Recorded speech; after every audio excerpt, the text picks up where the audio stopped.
રામદાસ બાપુના જય સિયારામ. કબીર સાહેબની વાણી છે કે સંત ઘર सबसे न्यारा, जहां पुण्य पूरब हमारा, जहां सुख दुख साथ झूठ नहीं, पाप न पुण्य पसारा.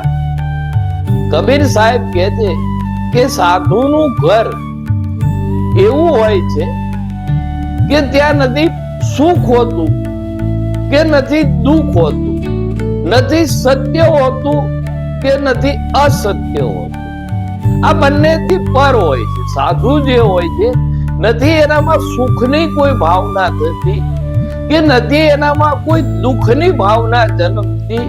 એ તો સ્થિત પ્રજ્ઞ હોય છે.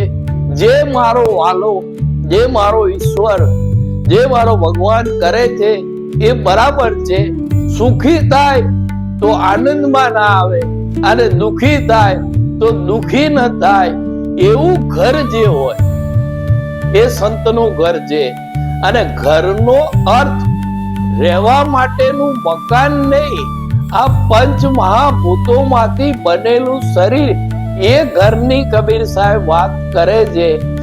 એટલે આ ઘરને સાધુ જેવું બનાવો, સંત જેવું બનાવો કે જ્યાં પાપ પુણ્ય સત્ય અસત્ય બધાથી પર થઈને સ્થિત પ્રજ્ઞ થાવ. રામદાસ બાપુના જય સિયારામ.